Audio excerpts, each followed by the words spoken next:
Hello everyone, my name's Claudio, here representing FIU's The Beacon.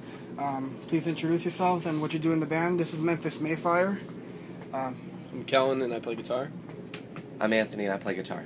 Okay. You guys are here currently on your Unconditional tour, you're headlining. Tell us a little about the album itself that's coming out soon.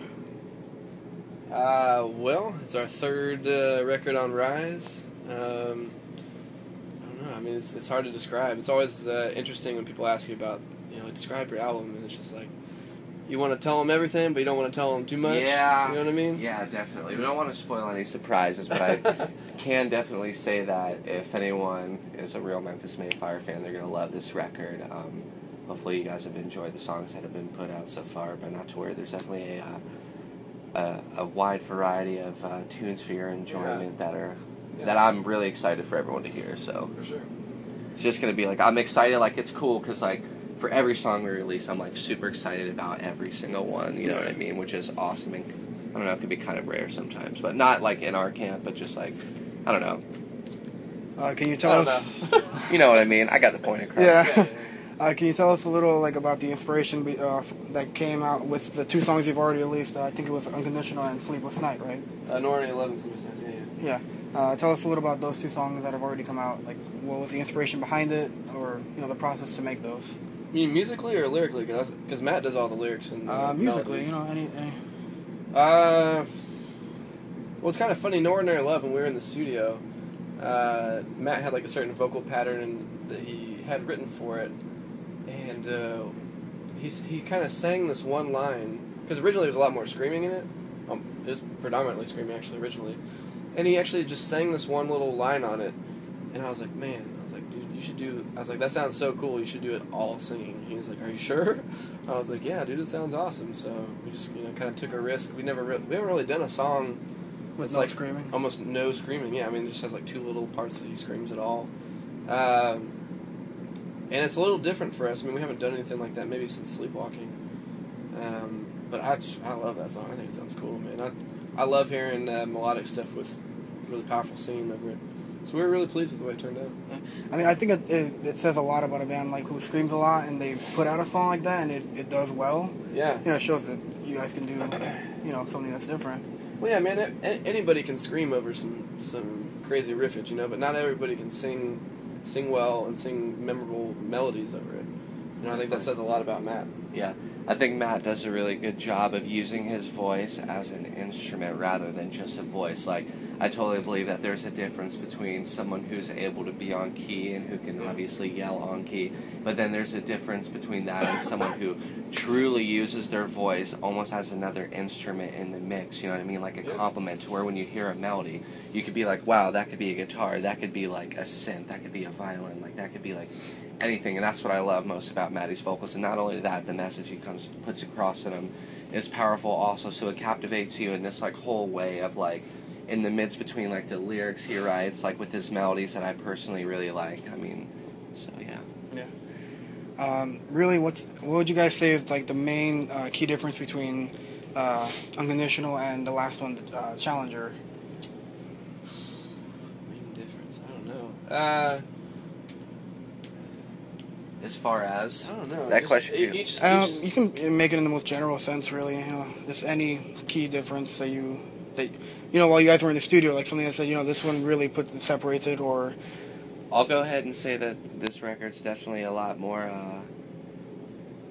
What's the word? I don't like to use the word cliche, the cliche word riffy, but it's just a lot more musically challenging. Yeah. Than the other ones. Not to say that the other ones weren't, because Lord knows, like, learning Challenger and the other ones, it's all like extremely challenging like stuff, which is no pun intended. Yeah, no pun intended. But I mean, I don't know. I would say definitely it's just more, from what I can tell, it's just more musically. Just I don't know. I just feel like better written, better songs. You know what I mean? Like the guitars are more busy, but in a complimentary way, not into a way where I feel like it takes away from anything. I just feel like everything sets really well together, and it's just like a more mature Memphis Mayfire, like a more adult version of who we eventually want to become and who we want to be eventually. I feel like this record represents that in a good way. That's great. You guys have played in Florida, a few times before. Times, yeah. Not, sure specifically how many times here, but usually, how do Florida shows or South Florida shows in general like go for you guys? Like, what do you guys think of the scene here? Honestly, I don't remember too many South Florida shows. Florida shows in general are usually pretty awesome. Hometown for me and Jake. I don't know if we've ever actually played down here. And if we have, as much. Maybe you play at Revolution. That's like these are like the two. Oh yeah. This one and Revolution are like the two main ones. That's right. Yeah, dude. Florida shows in general are just pretty awesome. I think it's because no one really comes down here that often. It's like all pent. No, that's it's all pent up. Yeah. Yeah. That's what happens when you guys are all the way down at the tip of Florida. Yeah. Just about. Yeah, but we're a great tourist state. Yeah. I usually like having like a little topic in the middle to really provoke some thought. I read an article yesterday. I don't know if you guys read it. I forgot the magazine, but it talked about musicians, about how it's looking more and more like some are looking for second jobs. Like, oh sure. Are looking. It's not a new thing, but it's like it just came up again. So I just wanted to like touch on that. Like, what is your opinion on like should full-time musicians be looking for second jobs or?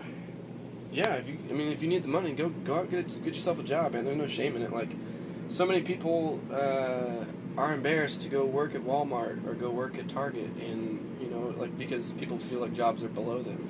It's like for years and years and years. I worked at Sam's Club. I cut tile at my dad's warehouse. I mean, they were not glamorous jobs, but I did it because I needed to have money. For a period of time, I think it was after we put out Between the Lies. Me and Corey, back in Dallas, we would go do taste testing stuff. Get paid like $60 or $70 a pop to like eat some Hot Pockets or drink some Gatorade or something like that. Like, because that was how we had to survive, man. Because music does not pay the bills unless you're selling 1 million copies of a record. You know what I mean? So yeah, I mean, if you're a musician and you think that you can just go live the rock star lifestyle and tour and just not have to work a second job, like, you need to wake up, bud, because that's not the way it goes. Like, if you need a second job because you can't afford your apartment or your groceries or your cell phone bill, like, go out and get yourself a job. There's no shame in that, man. That's part of the American dream, is working your butt off for it. So I guess it just comes down to what you feel like you need to get by, you know what I mean? So yeah, whatever you need there's to get no by. right or wrong answer. If you're out on tour and on the road and you're making a good living, then awesome, more power to you. But I guess it's just whatever you need, man. Yeah, there's no shame in it at all. None. Because I just read that with some people it comes down to pride of like, oh, they think, doing music, I want to stick to that, but... Yeah, well, do that as your second, do have a job where you're making your money, and then make your second job writing awesome music, and just hard work pays off, man. What would you guys say is like the craziest job you've had aside from this band? Like, you said you did taste testing. Like, what other, like, is there like a crazier thing you guys have done? I worked at PacSun. Yeah. That's so crazy. Yeah. That is crazy for me. Thanks. I don't know, man. Cutting tile was actually pretty cool. Just got to like be in my own little corner of the warehouse and just use a wet saw and just cut tile for hours and hours and just jam music on my iPod or listen to audiobooks. But taste testing is pretty interesting. If nobody's ever done it before, go out and do it a couple times. It's actually kind of fun. I mean, they usually tell you what you're tasting, right? Oh yeah. I mean, they'll let you know beforehand. Like, today you're gonna be sampling this, and this, and you try a bit, and then you have to write what you think about it, and here's your $50 or $60 or $70. It's pretty easy. So the reason I brought up the whole second job thing is because it kind of, I think it reflects on like record sales, really, because like you said, like if you're doing the full-time thing, you're making a living, and sometimes you gotta be selling this much to be that comfortable. Mm-hmm. So do you think the fact that more and more artists are finding second, third jobs, whatever it may be, does that reflect because illegal downloading is still around, people are stealing music? It definitely has an effect on it. The truth is, bands don't make a lot of money off album sales. Our Best Buy will maybe buy our record for wholesale for, it'll be less than $10, and then they'll maybe sell it for 10 or 12 or something like that, and we make like $1 off of it. Maybe $1 and some change. I will go as far as saying though that it is possible. Like, if you're in a band, like, don't be discouraged and think that, like, oh, well, if I'm going to be in a band, then I'm going to have to work a job for the rest of my life, because that's not true at all. You can eventually get to a point where this supports you, and supports like what you're doing in your bills and stuff. So like don't like I don't know if that's been like You just have to be smart about misconstrued in any way, but it is possible. Like it's 100% possible to definitely do that. So as far as the second job thing, that's not a mandatory thing. It's more or less if you need it or if you don't thing. So like, I know you keep focusing on that, so I was just trying to reiterate. So. Yeah, no, it's fine. Well, we're really getting into the end. It wasn't going to be a long interview, but cool, is there anything you guys want to say to the people watching, posting this on our school website, about Memphis Mayfire, what you guys stand for, what you guys want them to know? Stay in school. Yeah. Come see us on the Unconditional tour. Yes. And Okay. Plan your corn early.